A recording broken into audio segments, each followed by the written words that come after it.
Hi learners, in this video I'm going to talk about government policy and various types of government policies.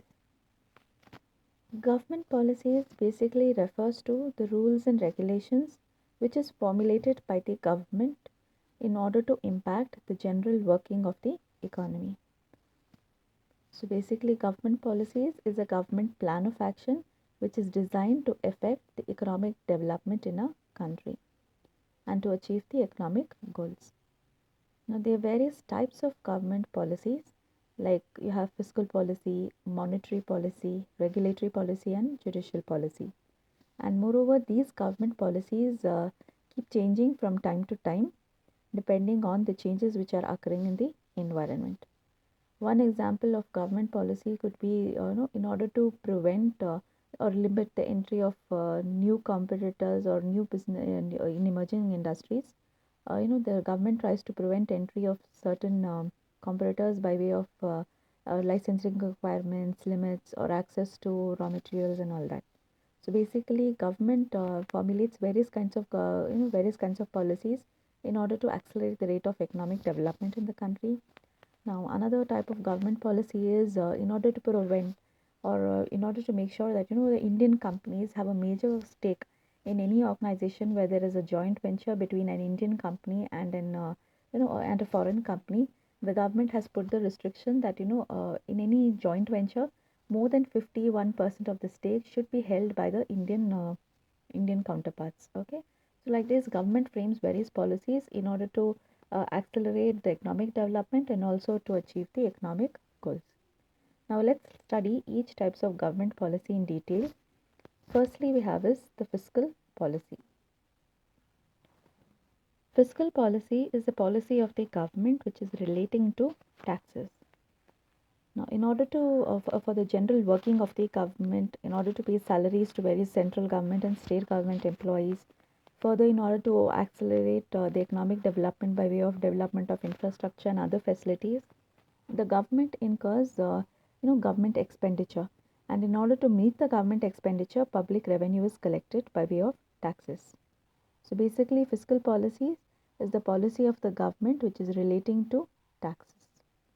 And fiscal policy is the use of government expenditure and revenue collection to accelerate the rate of economic development in a country. Now, this fiscal policy refers to the economic policy of the government changing the levels of taxation and government spending in order to influence the aggregate demand and the economic activity in a country. Now, there are various objectives of fiscal policy. First objective of fiscal policy is the fiscal policy should be framed by the government in such a way that it accelerates or helps in maintaining economic stability. Now, in any economy, every economy is prone to business cycles of depression and boom. Now, during depression in an economy, the business activities are very low or they come to a standstill. There is huge unemployment in the economy. The rate of manufacture, the rate of industrialization in the economy is also reduced. So, in such a scenario, the government fiscal policy should be to it should basically aim at reduction of taxes so that the economy can and again thrive or and come out of this depression phase. The next objective of fiscal policy is to ensure full employment. Now, full employment is a scenario where all the citizens of the country are employed, and when there is full employment in a country, it increases the aggregate demand for goods and services, and this aggregate increase in the demand for goods and services leads to further industrialization and more manufacture of goods, and more manufacture of goods further leads to increased taxes for the government. So, therefore, the fiscal policy should aim at ensuring full employment. Next is increasing the rate of capital formulation. A good fiscal policy must aim at increasing the rate of capital formation. Now, if the because when there is in order to ensure that the rate of capital formation is increased, the government should make sure that the level of income and employment is high, because when people are employed, then automatically the level of income will also increase, and when the level of income is more, there will be more savings and capital formation in an economy. So therefore, the government should focus on a good fiscal policy, which helps in keeping the taxes low so that the level of income and employment also increases. Then further, if the in the scenario where the level of incomes is low in an economy, the revenues are raised through taxation and will also be low. In such a scenario, what the government will do is they will have to resort to indirect taxes. And public borrowing is also another technique in order to increase the rate of capital formation. Now, public borrowing is where the government resorts to issue of government bonds and other securities so that the government can directly raise money from the public for its developmental activities. And people are also not reluctant to invest in government securities because they are assured that the government will return back their investments. So therefore, government borrowing or public borrowing is also another method of increasing the rate of capital formation in the country. The next we have is minimizing income and wealth inequalities.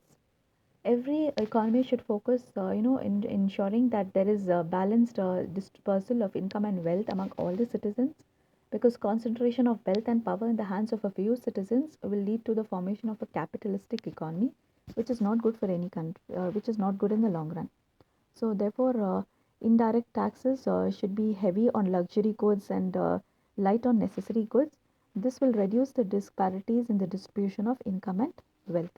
So that's why we find the rate of taxes on luxury cars like Mercedes, Audi, and BMW is high, whereas the rate of taxes on other essential commodities like your food grains and basic items is less. Next is reduction of unemployment and underemployment.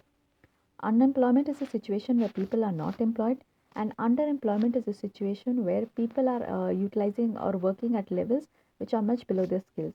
Like sometimes we find graduates, doing the work of auto rickshaws or doing less meager jobs than their qualifications. That situation is such a situation is called as underemployment.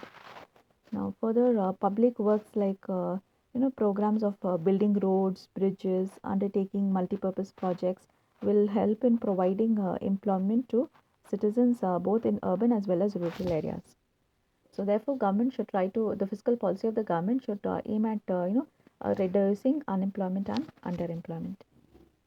Next is the fiscal policy should develop a socially optimum pattern of investments, which means that depending on the need of the need of the society, the government should make investments in certain industries. Like in some industries, in some countries, a fiscal policy may have to aim at producing investments in social and economic overheads like transportation, communication, etc. Whereas in certain other economies, investments in basic and heavy industries may be undertaken. So the pattern of investments in every country differs. So these were the various objectives of fiscal policy. The next government policy is the kind type of government policy is monetary policy. Monetary policy refers to the policy of the government in order to regulate the flow of money in the economy. So basically, monetary policy refers to the measures which is adopted by the central monetary authority of the country in order to control the money supply in order to achieve the objectives of economic development. And monetary policy is a very powerful instrument of economic management. Like in India, if we see the main monetary controlling authority is the finance department of the government, which regulates the monetary supply or the monetary policy through the Central Bank of India, which is the Reserve Bank of India. So, so monetary policy basically is another important tool in achieving or accelerating the rate of economic development. There are various objectives of the monetary policy. The first objective is price stability. Now, price stability is the situation is basically refers to the situation when the prices rise, the fixed income group, that is the salaried class, gets adversely affected, and on the other hand, when the prices fall, the producers and the businessmen get affected. So therefore, the central monetary authority of the country should ensure that there is price stability, so that neither the interests of the fixed income group gets affected, nor the interests of the producers and businessmen get affected. See, and moreover, in every country, there a situation of inflation is prevalent. Now, inflation is a situation where there is an increase in the cost of living or in the cost of commodities, and there is a reduction in the fall of money. Generally, we find our ancestors telling that a rupee, maybe in their olden days, maybe 10, 20 decades ago, 10 to, 1 or 2 decades ago, that is 10, 20 years back, a rupee also had great value. In 1 rupee, they could, sometimes they could pay their entire school fees and all that. Whereas today, if you see, we spend thousands and thousands of rupees even on a school education. That's because the value of money has fallen. And we all know the time value of money, that a rupee earned today will be much less than a rupee which will be earned in the future. Okay, so therefore, the monetary policy of the government should be such that it should ensure price stability. The next is stability of foreign exchange rates. Foreign exchange rate is the rate at which the currency of one country may be exchanged for the currency of another country. Now, generally, when we carry out foreign trade, okay, foreign trade is a trade between two countries. Supposing an Indian manufacturer is selling their goods to a US company, and maybe they enter into a deal in the month of January for the supply of goods in the month of March. Now, we all know currency rates keeps on changing every day and in fact every hour. So therefore, if the rate of change or the rate of foreign exchange is prone to too much of fluctuation, okay, then in that case, such an environment is not suitable for the growth of foreign trade. So therefore, if the government should make sure that through the monetary policy, there is stability in the foreign exchange rates, so that the importers as well as the exporters can carry out trade without any without major risk in or major changes in foreign exchange rate. Next is full employment. Now, previously also I said, like when we are doing objectives of fiscal policy, that every economy should focus on achieving full employment. That is, all the citizens of the country should be employed, because when there is full employment, the rate of income in a country increases, and when there is an increase in the income levels, there will also be an increase in capital formation. Next is the monetary policy of any country should at any time focus on high rate of economic growth. Okay, economic growth basically here means increasing economic development. So, through a monetary policy, adequate provisions of credit for productive purposes should be made, and the monetary policy should aim at slightly exceeding the money supply over the demand for money, so that there is a small increase in prices which is conducive for economic growth. Lastly, another objective of monetary policy is to ensure equitable distribution of income and wealth. So at any time, the government should, the monetary policy of the government should focus on ensuring that the income and wealth and is evenly distributed among the citizens, and that's the reason we find that people of different income groups are taxed differently, and further, in order to accelerate or ensure that there is equitable distribution of income and wealth, the monetary policy can also be organized in such a way so as to provide more credit to the poor and needy, and to help them purchase productive assets, so that these productive assets can be used to increase the income levels of the poor sections of the society. So, such a policy will also help in tackling the problem of unemployment and poverty. So, these were the objectives of monetary policy. The next type of government policy is the regulatory policy. Now, regulatory policy basically refers to the various laws and legislations which is enacted by the government in order to control the various aspects of the business and also the various aspects of the economy. Like some of the common examples of regulations include controls on market entries, price, wages, development approvals, pollution effects, employment of certain people in certain industries, standards of production for certain goods, and all that. So, the economics of imposing or removing regulations relating to the market is analyzed in through the regulatory policy. So basically, the government has a regulatory policy of had a regulatory policy of ensuring that whenever there is a joint venture between an Indian individuals between Indians and foreign investors, then in such a venture, more than 51% of the stake should be held by Indians. So this is also some of the regulatory policies of the government. The next, lastly, we have the judicial policy. Now, judiciary is the system of courts and courts. Okay, the establishment of the judicial structure in the economy. So like we in the judicial structure in India, we have the Supreme Courts, we have the High Courts, we have various civil courts, criminal courts, and all that.